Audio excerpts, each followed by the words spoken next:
The stars were quiet. A small alien scout ship moved slowly through the dark space where once a great empire had ruled. Ow. The empire was known as the Koru Dominion, strong, powerful, fearless. But now all their planets were silent. No signal, no life, nothing. It was as if they had never existed. The scout ship belonged to the Zarn crew. Captain Vel was in command. He stared at the black screen in front of him. The readings showed no energy, no movement, just ... emptiness. This was their capital system, Vel said. His voice was calm, but his hands were tight on the controls. No signs of life, said Mira, the science officer. Even the moons are cold. They had 3 planets here, said Gore, the navigator. All gone. It crossed Earth, Vel said. Everyone went quiet. No one spoke about Earth anymore. It had been over 50 cycles since the Terran War. The galaxy remembered the warning clearly. Do not cross Earth's fleet. But the Koru Dominion didn't listen. They attacked Earth's outer colony. They believed humans were weak, primitive, a mistake. Then Earth's fleet came, and now the Koru were gone. The scout ship moved deeper into the system. Strange debris floated nearby. Not metal, not rock, just dust. As if entire ships had turned to ash. There should be wreckage, said Mira. At least something. Is nothing, Vel said. No ships, no bodies, not even a broken satellite. Suddenly, a light blinked on the screen. Picking up a signal, Mira said. Vel stood. Where? It's weak. Very old. From the 3rd planet, or what's left of it. They followed the signal. The 3rd planet was almost destroyed. Its surface was cracked, burned, lifeless.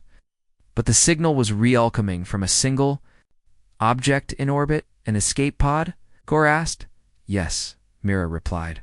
One life sign. The ship moved closer. The pod was small, spinning slowly in space. They brought it in carefully. The pod opened with a hiss. Inside was a single Koru, soldier weak, shaking, eyes wide with terror. He looked at them, lips dry. He tried to speak. Myra gave him water. Who did this? Vel asked. Where's your fleet? The soldier didn't answer at first. His hands trembled. His eyes kept looking behind them, as if something might appear. Then he whispered, They came ... in silence. Who? Earth's fleet. What weapons did they use? No weapons, the Koru said. They didn't fire. They just ... appeared. So many ships. Bigger than ours, darker than space. Vel watched him carefully, and then they waited. Just waited. One by one, our ships shut down. Lights off. Engines dead. Systems fried. How? They spoke to us, he said. Not with voices. Not on screens. Inside our heads. Mira's skin crawled. What did they say? The Koru looked at her. He said, You broke the rule. Vel frowned. And after that, they erased everything. The soldier began to shake again. We tried to run. Some begged for mercy, but they were already gone. All gone. Vel and his crew were silent. Mira checked the pod. There's a message inside. It's encrypted. Earth language. Old code. Can you read it? She nodded slowly. One sentence. What does it say? This is your only warning? Vel looked out into the stars. Felt cold. They didn't just destroy the Koru, he said. They removed them, as if they were never here. Gore spoke. Then why leave one survivor? Turn to the soldier. To send a message. The Koru was crying now. They're not human anymore, he whispered. There's something else. Mira stepped back. Vel nodded. Take us out of here, he said. We report this to the Council. As the scout ship left the dead system, a shadow passed behind them. Not a ship, not a signal, just a feeling. It's like something was watching far behind, deep in the black of space. One small red light blinked on, then it vanished. The Koru soldier sat alone in a dark room on the Zarn ship. He did not speak. He did not eat much. His hands kept shaking, and his eyes stayed wide, always watching the corners of the room, as if something might appear. Captain Vel stood outside the room with Mira. He's still scared, Mira said softly. He saw something none of us understand, Vel replied. We need answers. Vel stepped into the room. The door closed behind him. The Koru soldier looked up slowly. I want to understand what happened, Vel said. I need you to tell me everything. The Koru looked away. You were there when? Earth's fleet arrived, as the soldier said, voice rough and tired. I was on the front ship. Vel sat down across from him. Tell me what you saw. The soldier nodded slowly. Our empire was strong. We had taken over 30 star systems. Earth's colony was small, weak. The High Command said it would be easy. They were wrong. Took a breath. We sent 12 ships to attack. Their colony tried to fight back, but their weapons were old. They called for help. We laughed then. ... Their signal was cut. Cut? Vel asked, not jammed. Cut like something reached across space and pulled the signal out of the air? Vel didn't speak. He let the soldier continue. 10 minutes later, the stars changed. Vel frowned. What do you mean? They bent. The soldier whispered. The stars moved like water. Then Earth's fleet came through. Mira listened. From the hallway, silent. There were no engine trails, no energy spikes. They just ... appeared. Hundreds of ships. Black metal, smooth like stone. No lights, no sound. The soldier's voice dropped. They didn't fire. They just watched. Vel leaned in. What happened next? Our ships turned to attack. I was on the lead ship. I gave the order. And then ... the lights went off. No damage? Vel asked. None. Every system failed. The screens went black. My voice didn't work on the comms. We floated dead in space. Vel looked serious now. Then they spoke. In your language? Vel asked. No, the soldier said. In our minds, everyone heard it. One voice. Cold. Calm. Called. Calm. Calm. What did it say? He swallowed hard. You crossed the line. Vel sat back. Chill moved down his arms. The other ships began to vanish, the Koru said. Not explode, not fall apart, just ... vanish, like someone erased them from the sky. Did anyone fight back? We tried, he said. I gave the order to fire. Our guns wouldn't work. I ordered retreat. Oh. Engines didn't respond. He looked up, eyes full of fear. One by one, the captains began to scream. We heard them on open channels, crying, begging. Vel stayed quiet, then nothing. Silence. You escaped, Vel said. How? My ship was next. I saw the fleet move just a little. Their ships changed shape, opened like ... flowers made of metal. Then there was light. I don't remember after that. He pointed to the pod he was found in. I woke up there alone. Vel stood. Why did they leave you alive? The soldier looked down. So I could tell others, so I could warn you. Vel walked out of the room. Mira followed him. This is bigger than we thought, she said. They didn't just destroy a fleet, Vel said. They broke the rules of war, of space, of reality. Myra looked at him. And Earth was supposed to be just human. Vel didn't answer. Later Gore called them to the bridge. We've reached neutral space, he said. Good. Send a message to the Galactic Council. Priority level, emergency. Yes, Captain. Mira turned to Vel. What if the Council already knows? Vel looked at the black screen. Then we're all too late. As the ship flew away from the dead system, far behind them, deep in the silent stars, something watched. No energy, no sound. Just a shape. Sitting in the dark, waiting, and one by one. Small red lights began to turn on. Then they vanished again, just like the fleet, just like the Empire, just like a warning. The Galactic Council building floated in high orbit above the planet Vesser. Its towers were silver and tall, shining like blades in the sunlight. Inside, leaders from many species sat in silence. A message had just arrived from Captain Vel. The room was cold. A large screen showed the words, Earth's fleet has returned. Whispers filled the room. Some did not believe. Others looked afraid. Vel's message played again, showed the recording from the Koru soldier. The words, "You cross the line," echoed through the hall.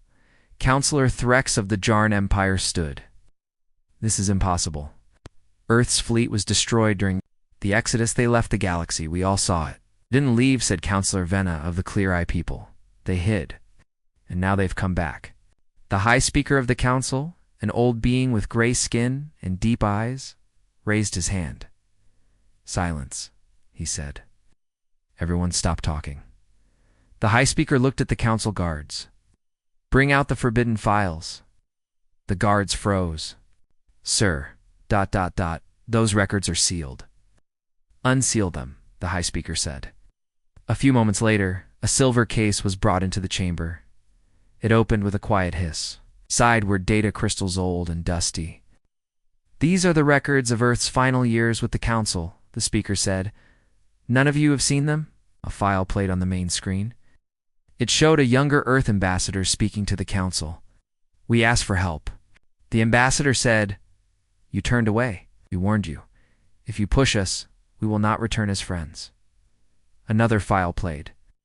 It showed the last Earth fleet leaving Council space. Hundreds of ships, silent and black, entered a strange dark rift. In space, the rift closed behind them. No one had seen them since. They created their own space, the speaker said. A place where no laws apply, no science works, no fleets can follow. Counselor Threx stepped forward. This is madness, he said. They were just humans. They were more, the speaker replied. They changed. They looked. At the room, Earth learned to fast, built too much, saw things we didn't want to see. They tried peace. But when war came, they didn't fight like us. They erased. The council chamber went silent again. They gave one rule, the speaker said.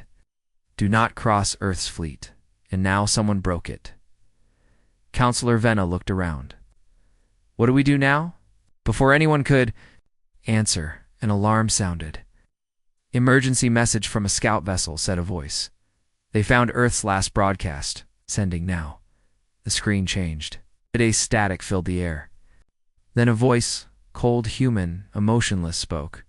We tried peace. You chose extinction. The message ended. The room went dark for a moment. Then lights returned. The speaker turned to the council. Earth never wanted to rule. They wanted to be left alone. But if someone brings war to their door, they answer with silence. Counselor Threx shook his head. They are a threat to all life. Only if we make the same mistake, the speaker said. Back on Vel's ship, the crew watched the council's reply. They believe us, Mira said. Vel nodded. But fear makes people do stupid things. Gore looked worried. What if someone tries to fight Earth again? Vel's eyes narrowed. Then they'll become the next memory. Mira stood up. We found more files in the Koru pod. Not just messages, logs from the battle. She pressed a button. A new recording played. It showed the inside of a Koru ship. Officers ran, screaming. Lights flickered. Then a strange sound low and deep rumbled through the audio. And then ... everyone vanished. No fire, no flash. Just ... gone. The recording ended. Gavel looked at Mira. Send it to the council. As the ship moved away from the old battle zone, Mira saw something on her screen. Captain ... We're being watched. Vel stood. Earth's fleet? No, just ... a signal. What does it say? Mira read the words out loud. This is not a war. This is your last chance. Vel stared into the screen. We're not dealing with a normal fleet, he said. This is something else. Something older than war.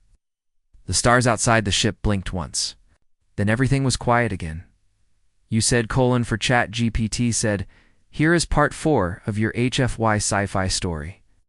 Written in third-person style, using simple, basic English, around 800 words, this continues the suspense, mystery, and builds the danger even more. The stars were quiet again. Captain Vel's ship floated near a dead moon, hidden behind its rocky shadow. The crew worked in silence. Tension was thick. The message they had received still echoed in their minds. This is not a war. This is your last chance. Vel stood on the bridge, staring at the dark space outside. Mira was at her station, scanning. Captain, ... We're picking up something. Strange. What is it? Vel asked. It's another signal. Old. Very old. Buried deep inside the escape pod's memory banks. Earth's code again? Yes. But this one is ... personal. Vel walked over. Mira tapped the screen. A voice began to play. It was human. Calm. Deep. The words were clear. This is Captain Elias Ward of the Earth Defense Fleet. If you're hearing this, then the silence has been broken. The crew stopped working. Everyone listened. We didn't want this. We warned you. We begged for peace. We followed the rules, but they took our homes. They took our people. So we left. We created something new, something hidden. A fleet that doesn't age, doesn't sleep, doesn't forget. We are still here. We are always watching. Then silence. Mira's hand shook. That was a human captain, she said. Not a threat. A warning. Vel nodded. A message for the future. But why hide it? Gore asked. Why now? Vel looked at the stars. Because someone broke the rule. And now Earth's fleet is waking up. Suddenly the lights on the ship flickered. Power drop, Mira shouted. Something's interfering with our systems. The screen blinked. Strange image appeared. Not words, not numbers. Just ... Map. Vel stared at it. That's not our star chart. No, Mira said. It's Earth's. One star on the map was marked in red. A system far beyond known space. A system long forgotten. Vel pointed. What's that? Mira zoomed in. It's called ... EOS. Last known location of Earth's core fleet. Vel's voice dropped. Set course. Gore looked shocked. Captain, that's in the red zone. No ship returns from there. Vel's eyes were hard. We need to see it for ourselves. The ship turned. Engines flared. They moved through deep space, fast and silent. Hours passed. As they neared the EOS system, strange things began to happen. Time felt slow. Shifted colors. Instruments gave false readings. Mira looked pale. Captain ... I think the laws of physics are changing. Vel nodded. We're entering their space now. A soft alarm beeped. Object ahead, Gore said. Metal. Floating visuals. The screen showed it. A long black probe. It was old, but undamaged. Bring it in, Vel said. The probe was pulled inside the ship's bay. Mira opened it carefully. Inside was a data core, a sealed recording. Vel gave the order. The screen lit up. It was a human again. Older, gray hair, cold eyes. If you found this, then you're either brave or foolish. We are not monsters. We are protectors. We left because your galaxy chose war over peace. But we watched. We waited. We warned. This is your final message. Leave Earth's history alone. Forget what we became. Yes. If we come back, you won't see us. You'll just disappear. Then the video ended. Everyone on the ship stood in silence. Mira looked down. There's a self-destruct countdown starting in the probe, she whispered. Vel didn't panic. Jettison it. Now. The probe was thrown out of the ship. A few seconds later, it exploded in a silent flash of white light. No heat, no energy, Mira said. Just gone. Earth doesn't just hide its secrets, Vel said.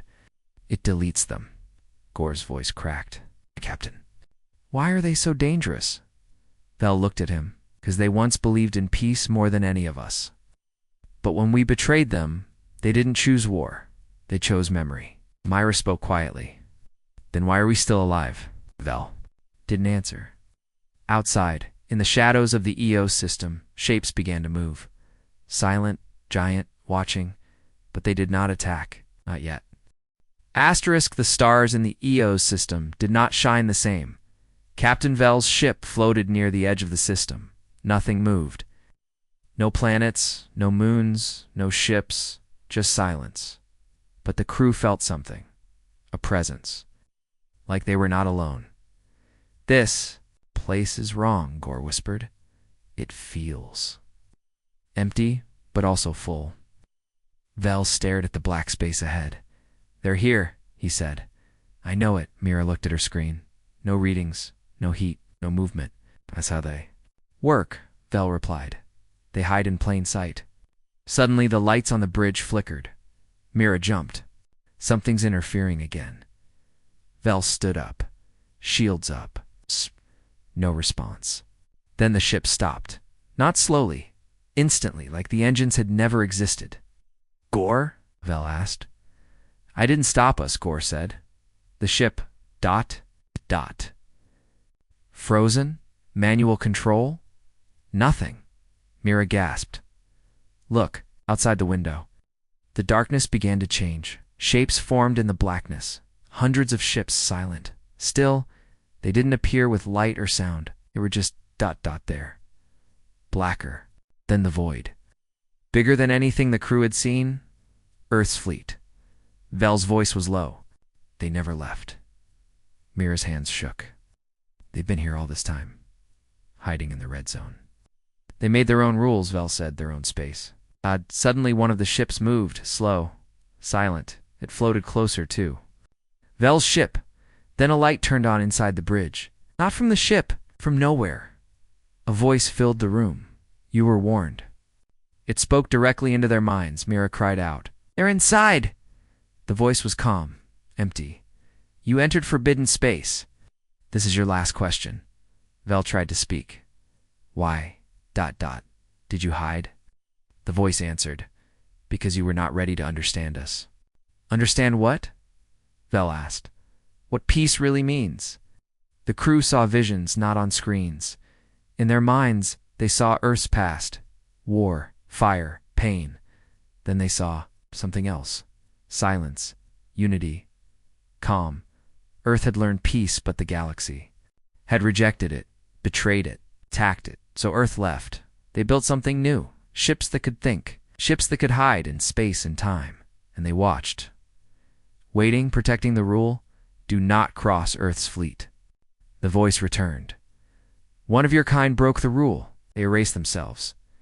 Vel tried to speak again. "We didn't attack. We only wanted answers." "Curiosity is dangerous," the voice said. "But you are still alive. That is your reward," Gore whispered. "Are you going to let us go?" The voice was quiet for a moment. Then it answered, "One of you must stay." Everyone froze. "What?" Vel asked. "One life stays. The others may leave." Myra stood up. "Why?" "To remember. To understand. To witness." Vel looked at his crew. Gore shook his head. "No way. I'm not staying." Mira looked pale. "They'll never let us leave if we say no." Gal took a deep breath. "I'll stay." "No," Captain Mira started, but Vel raised a hand. "This is my mission. My decision." The voice spoke again. "Accepted." A beam of soft light wrapped around Vel. He turned to his crew. "Take the ship. Go tell the council what you saw," Mira cried. "We'll come back." "No," Vel said. "Never return here." The light grew brighter. Vel smiled. "Tell them Earth isn't dead." And then he was gone. The ship moved again. Engines returned. Lights blinked back on. Gore stared at the controls. "We're free." Outside, the fleet began to fade. One by one, the giant ships vanished like smoke in space, until only stars remained. No wreckage.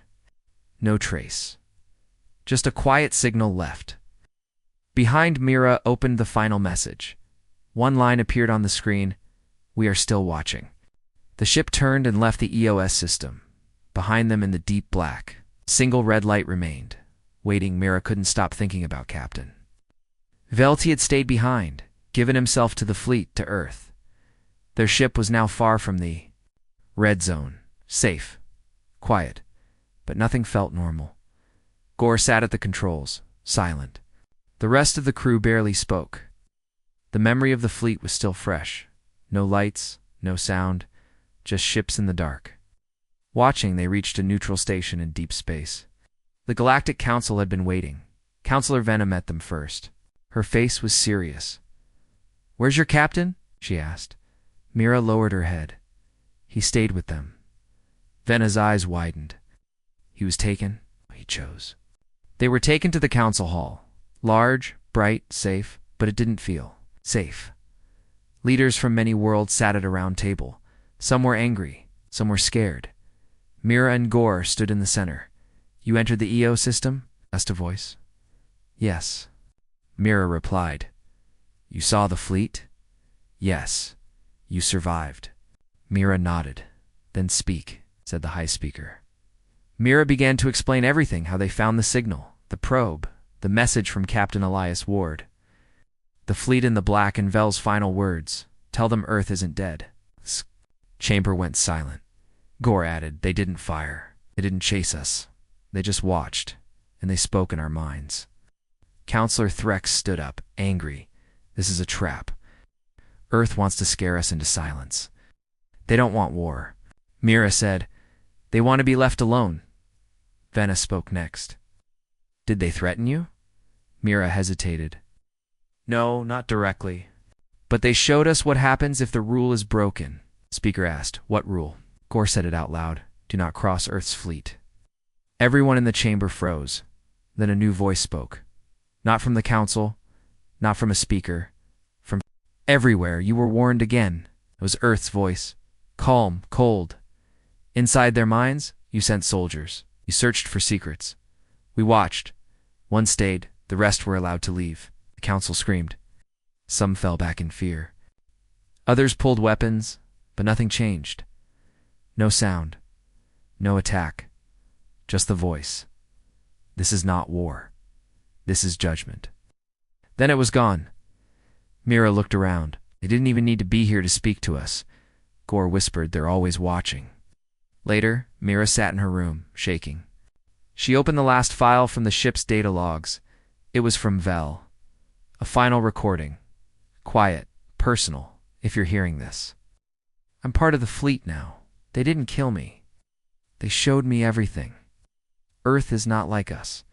Anymore their minds are beyond stars, beyond time. They don't want revenge. They want silence. Order.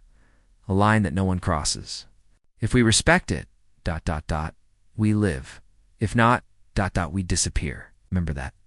The message ended. Mira closed her eyes. They had come searching. For answers, they had found something more. A truth bigger than war. That night, the council met in secret. Some wanted to erase the mission records. Some wanted to build weapons. Some wanted to speak to Earth again. But no one could agree. And while they argued, far away in the black, the fleet watched, silent, still waiting. And in one of those ships, Captain Vel stood on a dark bridge. He didn't age. He didn't breathe. But he was alive. Changed. He looked out into the stars and whispered, "Choose peace while you still can." A month had passed since Captain Vel vanished into the fleet. The Galactic Council was divided. Some leaders wanted peace. Others wanted war. They called Earth a ghost empire, silent, strange, and dangerous. Many still believed the Koru Dominion was only erased as a warning. But now, another empire was ready to test the line. The Dravari Republic. They were proud, powerful, and foolish. Their leader, Supreme Warlord Trex, stood in his war chamber, staring at a large screen. "We will strike. Earth's old colony," he said. "They can't hide behind fear forever." His commanders nodded. "But the fleet," one of them began. Trex slammed his fist. "No more fear. They hide because they are weak." Outside, thousands of Dravari warships were prepared. Big, loud, armed. The fleet moved toward Earth's old border systems. Meanwhile, Mira received the news on her new ship. She stared at the report in shock. "They're doing it," Gore said. "They're really going to cross the line." "They didn't learn," Mira whispered. A message arrived on her screen. It had no sender, no code, just one line. You warned them. Now they choose. Mira looked at Gore. It's happening. Again. They turned the ship toward a safe zone, far from the front lines. They couldn't stop what was coming. No one could. The Dravari fleet entered the red zone at first. Nothing happened. No movement. No ships. Trek smiled. See. Fleet is a myth. But then the stars changed just like before. They twisted, bent, moved like water, and the blackness opened. The fleet arrived. No energy signals. No weapons seen. Just black ship's giant. It's quiet, endless. Shouted form attack line. Da-da. Dravari ships moved. Weapons ready. But nothing fired. Then, ow. One by one, the Dravari ships went dark. Engines died. Shields failed. Screens turned off. Crews screamed. Then, silence. Trek stood frozen. A voice echoed across every ship. You were told. His hands shook. No, this is not real. The voice continued. You were warned. Trek screamed, we are the future. The voice replied, then you'll live in memory, and with no fire. No explosion. The Dravari fleet was gone, vanished. The entire system fell quiet. All signals lost, not even wreckage remained. Back at the council, alarms rang. No survivors, one officer reported. Not even one. Nothing. The speaker stood slowly. Earth didn't start a war, he said, but they ended it. Venna looked pale. So what now? The speaker said only one thing. Now we remember. Far away, in a place where light bends and stars don't shine. The Earth's fleet waited. Captain Vel stood among them, his eyes glowing faint red. He was not human anymore, but something deep inside him still remembered who he was. He whispered into the dark. One rule, that's all. Don't cross the line. And behind him, Earth's fleet watched the galaxy, silent, still, and always ready. The end story.